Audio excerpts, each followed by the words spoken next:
ఎడారిలో సెలయేర్లు. జూలై 24వ తేదీ కొరకు వ్రాయబడిన ఈ భాగాన్ని మీకు చదివి వినిపిస్తున్నది సహోదరుడు పాల్ సుందరం. అప్పుడు వారు ఆయన మాటలు నమ్మిరి, ఆయన కీర్తి గానము చేసిరి. అయినను వారు ఆయన కార్యములను వెంటనే మరిచిపోయిరి, ఆయన ఆలోచన కొరకు కనిపెట్టకొనకపోయిరి. అరణ్యములో వారు బహుగా ఆశించిరి, ఎడారిలో దేవుని శోధించిరి. వారు కోరినది ఆయన వారికిచ్చెను, అయినను వారి ప్రాణములకు ఆయన క్షీణత కలుగజేశాను. 106వ కీర్తన 12వ వచనము నుండి 15 వచనముల సమాహారం. మోషే గురించి చదువుకున్నాం కదా. అతడు కనిపించిన వాటిని చూస్తూ అన్నిటినీ భరించాడు. అయితే ఇక్కడ వ్రాసి ఉన్న దాని ప్రకారం ఇశ్రాయేలీయుల ధోరణి దీనికి వ్యతిరేకంగా ఉంది. పరిస్థితులు అనుకూలంగా ఉన్నప్పుడే వాళ్ళు సహించారు. వాళ్లకు ఏది అనిపిస్తే దాని ప్రకారమే ప్రవర్తించారు. అదృశ్యుడైన నిత్య దేవునిలో వాళ్ళు నమ్మకముంచలేదు. ఈ రోజుల్లో కూడా ఎంతో మంది నామకార్థపు క్రైస్తవులు ఉన్నారు. వాళ్ళు బాహ్య సంబంధమైన పరిస్థితుల చుట్టూ తమ బ్రతుకుల్ని అల్లుకుంటున్నారే గాని దేవునిని తమ కేంద్ర స్థానంగా చేసుకోవడం లేదు.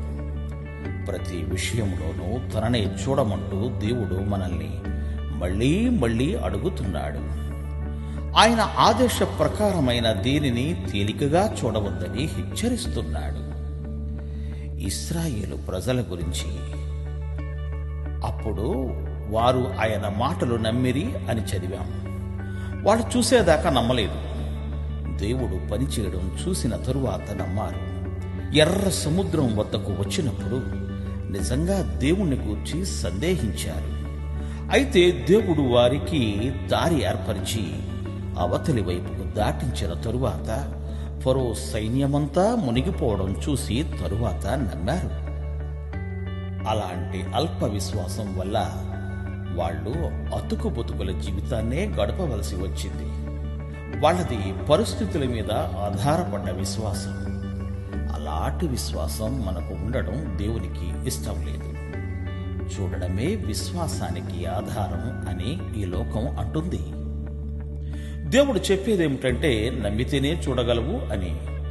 కీర్తనకారుడు అంటున్నాడు, సజీవుల దేశంలో దేవుని మంచితనాన్ని చూస్తాను అని. నేను నమ్మకపోయినట్టయితే సొమ్మసిల్లిపోయి ఉండేవాణ్ణి. పరిస్థితులు అనుకూలంగా ఉన్నప్పుడే దేవునిని నమ్ముతున్నావా?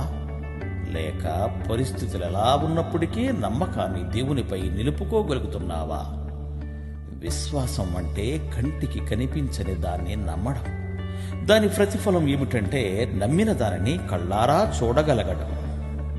దేవుడు మిమ్ము దీవించుగాక. ఆమెన్. ఆమెన్.